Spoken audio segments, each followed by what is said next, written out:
बीवी गैर मर्द की तरफ कब और क्यों जाती है? मुआशरे की एक तल्ख हकीकत। अगर किसी को पोस्ट बड़ी लगे तो मेरी तरफ से माजरत। करवट बदल के आंखें बंद किए ही इसने तकिए के नीचे से फोन निकाला जो मुसलसल वाइब्रेट कर रहा था। आंख खोली और फोन की स्क्रीन पे ब्लिंक करता हुआ जाना पहचाना नंबर देख के इसे कोफ्त हुई।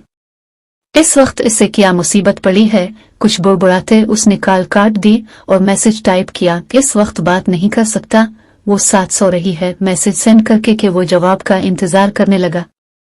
फोन की स्क्रीन लाइट जो ऑफ हो गई थी, मैसेज रिप्लाई आने पे ऑन हुई। इसने जल्दी से मैसेज देखा और साथ ही अपने बिस्तर से उठ बैठा। बिना कोई आवाज किए बिल्कुल आहिस्ता से वो बिस्तर से उठा और अंधेरे में ही चप्पल ढूंढने लगा। चप्पल मिली तो इसने आगे बढ़ के धीरे से दरवाजा खोला। बाहर की लाइट ऑन थी। दरवाजा खिलने से कमरे में हल्की सी रोशनी हुई। इसने मोड़ के पीछे देखा कि कहीं वो जाग न गई हुई, पर जब बिस्तर पे नजर पड़ी तो बिस्तर खाली था। ये कहाँ चली गई? इसके दिमाग ने कई सवालों को जन्म दिया। वॉशरूम का दरवाजा भी खुला था। शशवपनिज में मुब्तला वो किचन की तरफ गया। वहां की लाइट भी ऑफ थी। अगले 10 मिनट में उसने पूरा घर छान लिया लेकिन इसका कुछ पत्ता ना चला। आवाज दे के पुकारने से इज्तनाब किया कि कहीं साथ वाले कमरे में सुई माँ जी की आंख न खुल जाए। हैरानी एकदम से परेशानी और गुस्से में बदली। इसका फोन दोबारा वाइब्रेट करने लगा। बड़ी बेदिली से कॉल काट के वो इधर उधर देखने लगा। सोचू में गुम माँ की बात इसके ख्यालों में गूंजी। ओ बेटा, आजकल तेरी बीवी के लक्षण मुझे ठीक नहीं लग रहे।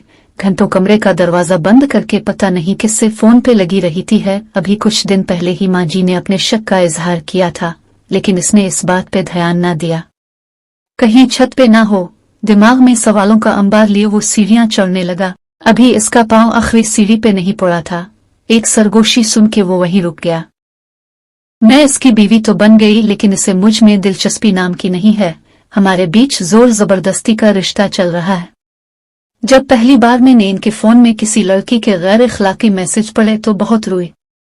दिल क्या उनसे कहूं, पर डर गई कि कहीं गुस्से में आके तलाक ही ना दे दे। जब मैं सो जाती तो वो घंटों किसी से फोन पे बातें करते रहती। मैं अपने आप को अंदर से खाती रही, लेकिन कितनी देर बर्दाश्त करती। कोई तो हो जो मेरे दिल की बात सुने। पर जब से तुम मेरी जिंदगी में आए हो तो लगता है कोई अपना है जो परवाह करता है। मैं जब भी परेशान होती हूँ तो तुम्हें याद करती हूँ। तुमसे बात करके दिल का बोझ हल्का हो जो जाता है।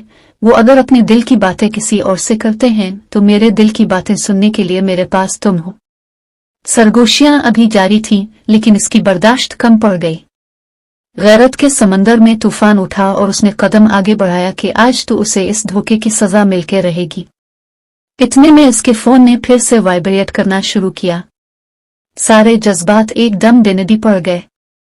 एक पल के लिए जैसे सब कुछ रुक गया हो, जैसे किसी ने इसकी जुबान जकड़ ली। पांव आगे ना बढ़ पाए। वो किसी शिकस्त खुर्दा इंसान की तरह वापस सीढ़ियां उतरने लगा।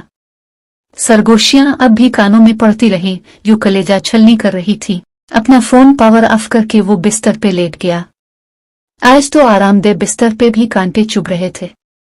जिस गुनाह का मुर्तकिब वो खुद था, कैसे किसी और को उसी गुनाह की सजा देता? अगर कोई सजावार था तो वो खुद था।